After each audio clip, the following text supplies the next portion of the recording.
Spirit-led life and the revelation. That's why he says, put to death the misdeeds of the body through the Spirit. He writes it in the same Romans 8. And then he says, do not gratify the desires of the flesh. And he said, put it away. And he names it, I think in Galatians 3 or 5, he names the fruit of the flesh.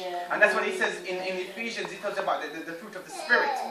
You know what I'm saying? So he's well aware of all the things that's going on in you as a human being. He's well aware of your emotion, your mindset, the things that affects you, past, present, the possible things. Because listen, as human beings, we live in the future as well, you know.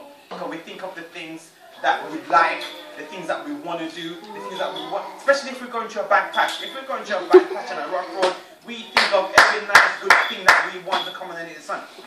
So we live in a sense in the future, but the reality is no matter what you think, no matter what you plan, you only have today.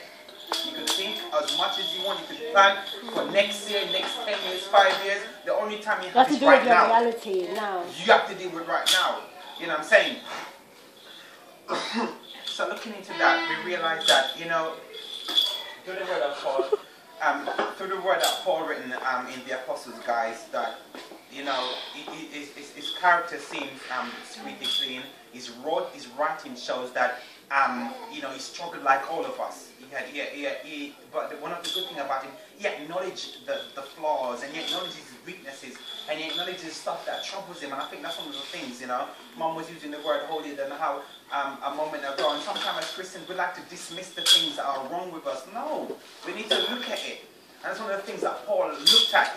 He kept not focus, but he kept an eye and mindfulness of the things that he's struggling with, you know, whether it be with his character, whether it be with the way he thinks, regardless of what has happened, regardless of what flaw it is, he kept an eye on it, you know, and he dealt with it through the Spirit. And he's able now to write so much profound lines of literature, spirit-filled words that can